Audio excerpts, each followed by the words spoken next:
There we Live. are. Looks like we're live. Hey, Kirby. Hi there. Thank you for joining me for a little bit to talk about your experience with my mentoring program, the positioning mentoring program. Um, let's see. So you are Kirby Turner. Can Yeah, you kind of just briefly describe like what you do for clients, and then I'll grill you with a couple questions about your business. sure, absolutely. Yeah, so these days I'm a consultant focused on building iOS applications for small to medium-sized businesses, startup companies, and such. And yeah, that's kind of my focus. I've been in business since 2003 and have, I guess the proper term is pivoted 2 or 3 times. But yeah, in the last 6 or 7 years, it's all been iOS and back-end building back-end systems to support those iOS apps. Nice. So kind of take people back to where your business was before we started working together in this mentoring program. What was your Sure. business like? What kind of things were working? What wasn't working, or what were you not happy with? Yeah. So, as I mentioned, I've been in business since 2003. I started working for myself full time in 2004. And since that time, I've had a large network of clients and customers that I can work with. So I've never really struggled in finding work. Um, but, over the years, especially in the iOS mobile space, things have started to gotten a little tight. And in recent years, kind of got out of the habit of finding work directly and started relying on doing subcontracting work or working with agencies. And while that kind of reduced some of the stress of business development work and some of the things that I had kind of more of a guaranteed income coming in because I'm working as a contractor with an agency, I found that I was starting to lose control and I had less say in what I was doing. And in the end, by 2015, I was having one of the worst years that I'd ever had. Not only was it financially bad for me, being one of the lowest revenue years I've had in 5 or 6 years, but I had more stress and I wasn't as happy. So towards the middle of last year, I kind of had my, F this moment. And Right. and I'm like, I've got to make a change. And I, said that's it with working with agencies and subcontracting. I'm going to go back to doing things direct. But I was struggling, and what ended up happening was I was saying yes to a lot of different projects, which was good, but they were the wrong projects for me. And as a result, I was still making less money, and I was a lot less happy because I was working on projects I really should not have been working on. Hmm. So that's how it was up until, because I think I started the group around February. So leading up to that, yeah, the month before I joined, I was even in a dry spell. I didn't even have work at the moment because I refused to do the agency subcontracting piece. And yeah, I was not happy, making less money, and very stressed. So that's where I was. Okay, so I was going to ask you, why did you join? I think I get it. I think I understand why you joined. Well, well, I'll still answer that question if that's okay. Yeah, yeah, please go ahead. So, last fall in this, my F this moment, I started to try to get back to where I was a few years ago. I was trying to learn as much as I could, but I wanted to take a different approach. Before, I really didn't think of my business as a business, and I really wanted to start thinking of this as a business. And I had found your book, Positioning Manual for Tech Mhm. Firms. And I read that, and I'm like, yes, this is exactly what I want to do. And I started working through the worksheets and everything. But around chapter 9 or so, I got stuck. And I got stuck trying to come up with what differentiates me from other just iOS developers. Because I know from talking to my customers, I do more than just sling code, but I have trouble putting that into words. And by chapter 9 or so, I found I was struggling with that. I was having trouble kind of coming up with my value statement. And that's not the first time that's happened. I've tried this throughout the years that I've had my business, the 12 plus years I've had my business. I've never been able to nail that down. And while reading your book, I found out about your mentoring course, and I said, I need that help. I need that assistance to kind of get me over that hurdle because I just felt like I could continue reading everything, but I was never going to make any progress just by reading. I actually needed some assistance. I needed a second person to help me out or a group of people to help me out. I work by myself. I don't have a business partner. And I actually live and work out of rural Vermont, so I don't have a large support group in town either. So for me, I just really needed that assistance of other ears, other people looking at my business, and other individuals giving me some advice and telling me, yeah, you're doing this right, or no, you're doing this wrong. And that's why I joined the group, because I just needed that extra help. That's cool. So what are, 2 or 3 things that you picked up from the program that, for you were a solution to a problem, or like a breakthrough, or something you would want to share with other business owners Sure. because you think it would benefit them? Well, I think the thing for me that stands out the most, and it was just a simple little exercise that you had me do. As I said, in all the years I've been doing my business, I've kind of been scattered. I'm all over the place, kind of a general software developer who's worked in a number of different spaces and such. Web development, used to sell my own products, blah, blah, blah, blah, blah. And so one of the things that I've learned from you and your book and so on is that I really need to kind of have a specialty, a niche, something that sets me apart from everybody else. And I really said, I don't have anything that sets me apart from anyone else. And you said, sit down and write down a little snippet about every single project you've worked on. And so I decided to not just do all the iOS projects that I've worked on since 2008. I decided to document every single project that I've done since I started my company. So I created a mind map, and I outlined every single project. I outlined every single client that I've worked with, which projects I worked on with them, what platform I was targeting, and so on, what industry the app was or the solution was targeting, and so on. And then after going through this exercise, I realized, oh, wow, I do kind of have a niche. Unbeknownst to me, I've done a lot in the healthcare industry. And then immediately that was kind of like the light bulbs went off. It's like, wow, as non-specific as I have been, it turns out I do have a specialty. And that's when you and I decided to start pursuing that industry to see if it really made sense for my business. And if so, because the healthcare industry itself is so large, what aspect of that industry makes the most sense? Mm-hmm. So it was that one single exercise, I think, that really stands out the most to me. You made me sit there and basically take a detailed look at my entire business, and gave me some insight that I never had seen before. And it was a simple exercise, but it was very insightful and very enlightening. Yeah, it's interesting how the sort of raw material for the kind of change we're trying to create in our business sometimes is right there, right? It's like just kind of has to be inventoried and right. All the data was there for me. It took you to basically say, write this down and take a look at it. And I'm a huge fan of mind mapping, and that turned out to be the perfect medium to put this in, because I could see this gigantic. I mean, it's a huge spider web of projects that went all over the place, and I started color coding the ones that kind of were in a particular industry, and all of a sudden I just saw this pattern of about 40% of all the work I've done in 12 years were the same color. They were within the same industry, which was, like I said, kind of enlightening. Yeah. The second part of your question, if you're okay with me providing you with another example, it kind of leads into this. So I have this information. What do I do with this information? And you encouraged me to get out of my comfort zone and focus on doing customer development interviews.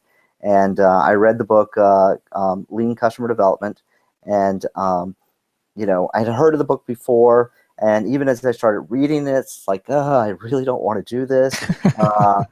Going to talk to customers in this kind of informal way, in this way of just learning more about their business and such, something just felt uncomfortable about it, and I was really resistant to it. Yeah. But it was something you encouraged doing, and you encouraged that I try it out with just a couple of people that I knew that were kind of more friends than anything else that were in the industry. So I did a couple kind of quote unquote practice interviews. They were still real. They were in that industry, but it gave me a chance to kind of calm my nerves and realize, hey, I can have these conversations with these people. And since then, I've had a number of these customer development interviews with people. It's so much so that if I meet somebody that works in the healthcare industry today at some networking event, at a party, or even a social event, I'll immediately kind of jump into that script that you helped me come up with. I'll jump into that interview script, and unbeknownst to them, I'm actually giving them a customer interview. I'm learning a little bit more about their industry and what's happening, and that helps me in turn. So here's a question I have for you. Doesn't and I know I'm playing devil's advocate here, but it seems like we get so involved with our clients' needs anyway through the course of a normal project. Like, don't you get a lot of that information, just sort of soak it up, or why do you need some special, I approach to getting it? Like, you know well, what I'm getting at? I would say before I actually did the customer interviews, I would say, yeah, you already get that information because you're working, especially if you're a software developer. So you're building their application. So you feel like you have a sense of what their business is like and you understand what they're dealing with and their pain points and so forth. But what I realized after talking to them, and having these customer interviews, and like one of the big questions, if you had a magic wand, what would be one thing you would change? Hmm. Those types of questions, you get a lot more insight than you do just taking down business requirements and implementing those in some type of software solution. So as I thought I understood the businesses that I was working with, but it turned out I really did not know or understand what their true pains were. And in having these interviews, I started to understand more. And this in turn kind of started to differentiate me from someone who's just an iOS programmer. I was able now to start having these conversations with higher level up, CTOs and such, and talk more on their level about the actual struggles that they have with their businesses. I also got an opportunity to understand like some of the startups that I was focusing on doing, hardware devices, medical devices, wearable solutions and stuff. Started to get an understanding of why physicians tend to be founders in those spaces and such. So I started to kind of understand the industry as a whole a lot more so than just one particular client and their business requirements for a software solution. So yeah, I learned a ton more. And I think in the end now, I'm able to have conversations with these decision makers that I wasn't able to have before. And that makes a big difference. Yeah, I'd say. Was there anything you learned? Like you said, it was uncomfortable at first. Did you learn anything that made it easier to push through that discomfort? Or if you could go Um, back and do it again, how would you do it differently? Maybe that's a better Well, question. I think the thing that I realized, and I think it's called imposter syndrome or something like that. I think the biggest problem I had was I felt like I wasn't qualified to have these conversations. I wasn't really qualified to have these types of conversations with the type of people that I was having these conversations with a CEO or a founder or CTO. And I felt like, well, it's not my place to have those conversations with them. It turned out, I knew, enough about the business. I knew enough about the industry that I could have these conversations with them, and that I was able to ask the right questions. But for me, my biggest fear was I just didn't feel like I was the right person to do that. I kind of felt like I'm too geeky or I'm too nerdy or I'm too technical or, and I'm an introvert, so that it's also hard for me to get pushed out of my comfort zone. Um, if I could go back and do it again, I probably would feel that same hesitancy. And it Yeah. was only because I just felt like I wasn't the right person to do it. What I learned afterwards was actually anybody can do this, and it's actually really easy. And the thing that's most important was that if you're just asking a couple questions, you're spending most of your time listening. My biggest fear was I was going to have to do a lot of talking. Well, I didn't have to talk. They did all the talking. I did a lot of the listening, and then I would ask simple follow-up questions. And so I learned a lot. And like I'm doing here, when you ask people questions, a lot of people like to talk. They like to talk a lot, and especially if they feel like what they're providing is value and is of an interest to you. As long as you're listening and showing interest, they will share a lot of information with you. And yeah, it's the key was listening. And I Mhm. think that was going back. I think I would understand now more that listening plays such a huge role in this. And I think going into it, I was afraid, well, I can't ask these questions. I can't be the person who talks to this CTO. But afterwards, I realized I can easily ask these questions and listen. I mean, it's very easy to listen. Yeah, you reminded me of another thing about this process of this particular research process that's very common is that people feel like they are imposing upon Right, busy, important people's time by right. asking for, and to be clear for folks listening, these customer development interviews are like 15, 20 minutes long. You're not, I mean, sometimes they end up being longer because of what I'm about to say, right? But you're just asking for a pretty, quarter of an hour, right? And it feels like, whoa, who am I to ask for that amount of time from this important person who's running a company, even though you are an important person running a company also. Right. Anyway, what you find that's so surprising is that you think you're taking from somebody, but you actually, what you're giving back to them is what you said, Kirby. It's that gift of listening. And usually, that person's romantic partner or spouse or family or friends long ago got tired of hearing them talk about whatever they do for a living.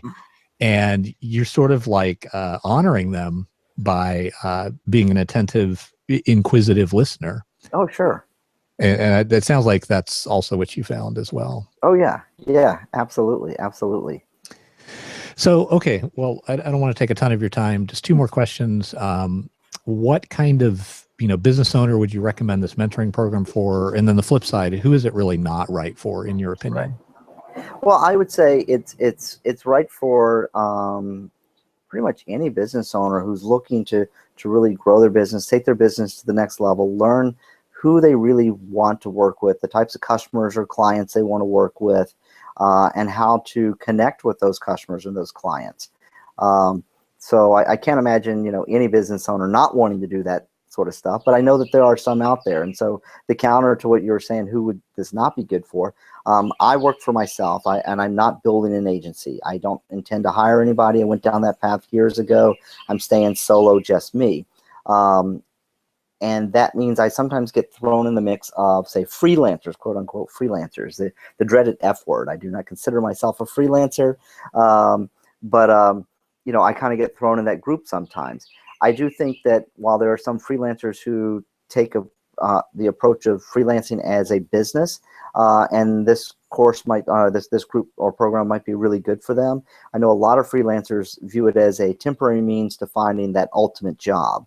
And it would be those individuals I would say, this program is not for them, just because, I don't think they're serious about, really building a business. But the other side of it too is if you're a business owner and you're not willing to take action, you do give homework, and you do kind of, I failed on one thing on a webinar, but I do have a webinar coming up in 2 weeks that's going to happen. So I think I failed on one homework assignment, but in general, if you're not the type of person who will take advice and follow through on the actions, then this group is not for you either. But if you will take the advice, will follow through, take the action, then I think it's an outstanding program. Well, thank you. So where can the folks who are listening find out more about your business? The easiest would be my website, which is something I should constantly do more to improve on. But that's at www.whitepeaksoftware.com. Think of like the white peak of a mountain. And I'm on Twitter as Kirby T, Kirbyt. Although I've learned in the last couple of years, social media is a huge distraction, so I'm not on Twitter as much. But I always reply to every mention that I get. So if you want to get a hold of me quickly, just mention me on Twitter, and I'll respond within a couple of hours. Great. Most days. Kirby, thank you. I know you are on vacation at the beach, so I appreciate you taking the time to no problem to chat with me about this. It is one of those work vacations. So I work in the mornings, and I'll go play with the family in the afternoons. So awesome. Hey, entrepreneurs, we don't get very many vacations, right? That's one of the upsides. It is. Well, thank you for this. This has been good, and thank you for all your help in the program. You're welcome. Thank you.